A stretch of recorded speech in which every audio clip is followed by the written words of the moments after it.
times to fund the government. And it's time for Chuck Schumer, crying Chuck. Remember he started crying at the airplanes? They were the worst forced tears. I've known him all his life. He's never cried, but he broke down in tears. He was so devastated. He didn't know why he was crying, but he just thought it was good to do. His people told him this was a good time to cry, crying Chuck. But it's time for Chuck Schumer and the radical Democrat Congress to stop playing games with the people's lives and to pass a clean funding bill that they've done 30 times before, and to reopen government immediately. Just reopen it. They don't like it to be reopened because we're setting records. They think actually, I don't think anything's going to hurt. We are so strong now that I'm not sure that anything's going to hurt. But it would be good to open it up, take care of the people with jobs that aren't going to get paid and aren't getting paid. And no matter what, we will not let them impose their inflation-causing extremism on the American people. We're not going to pay $1.5 billion for people that came into our country illegally, okay? If you don't mind. That's what they did last time. Remember the Inflation Reduction Act? The greatest scam, one of the greatest scams. I would say some of their environmental scams were even bigger, but one of the greatest scams ever, Inflation Reduction Act. And then they admitted it had nothing to do with inflation reduction, remember? But it did actually cause massive inflation. It actually caused massive inflation. But we don't use auto pens in the Trump administration to sign things. We don't believe in that. You know, I get these guys come in with these big, beautiful documents, gorgeous, beautiful, must cost a fortune. I should check the price.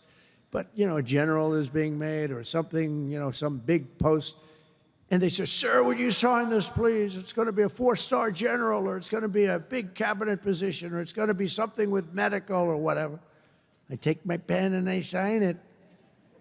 In his case, they walk it into a room and they give it to somebody who's no idea who Biden is.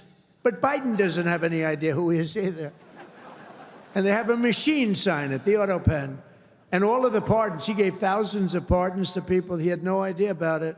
He didn't know about it. And therefore, all those pardons are void. You know, you have to have, it's a very complicated thing if you're going to use the machine. You have to do it properly. And he didn't have any idea what was happening. And this is what we had as a president. We don't want that. You have the opposite right now. I don't want to be braggadocious, but you have the exact, I know exactly what's happened. If you want to see what congressional Democrats wish to do to America, just look at the result of yesterday's election in New York, where their party installed a communist as the mayor of the largest city in the nation.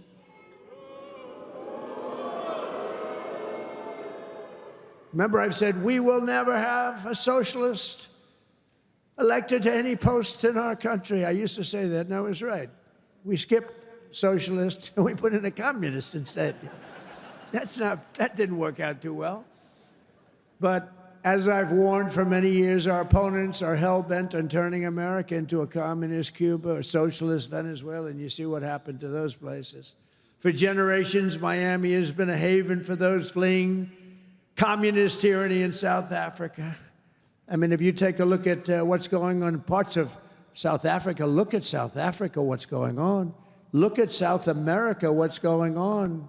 You know, I'm not going to, we have a G20 meeting in South Africa. South Africa shouldn't even be in the Gs anymore because what's happened there is bad. I'm not going. I told them I'm not going. I'm not going to represent our country there. It shouldn't be there. Take a look at what's happening in different parts of South America. Take a look at what's happening in different parts of the world. But now the Democrats are so extreme that Miami will soon be the refuge for those fleeing communism in New York City. They flee. They flee.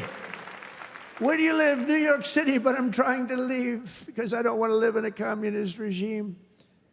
I hope it works out for New York. I love New York. I love New York. When I left New York for the White House, it was good, except we had, you know, the telltale signs of trouble because we had a guy named de Blasio. Do you ever hear of him as mayor? He goes down as probably the worst mayor in history. Then he went to Harvard to teach government. Do you believe it? They took de Blasio, and they took that mayor from Chicago, the woman, the one that gets her hair done very expensively, right? Beautiful hair. She got beautiful, luxuriant hair. And they took her, and she's teaching at Harvard. They're teaching government. And then you hear about Harvard. We're trying to work a settlement with Harvard right now for about, like, a lot of money. I won't tell you what, but you'll be reading about it pretty soon. Because what they've done to Jewish people and what they've done to others is pretty bad, I'll tell you. It's pretty bad. Going to cost them a lot of money. After last night's results, the decision facing all Americans could not be more clear. We have a choice between communism and common sense. Does that make sense to you? Common sense. It's common sense or communism. And you know, you take a look back 1,000 years, it hasn't worked. If it worked, we'd be using it, I guess, but it hasn't worked. Our opponents are offering an economic nightmare. We're delivering an economic miracle. We have delivered in 9 months, this is the biggest investment of funds in a country in history by many times.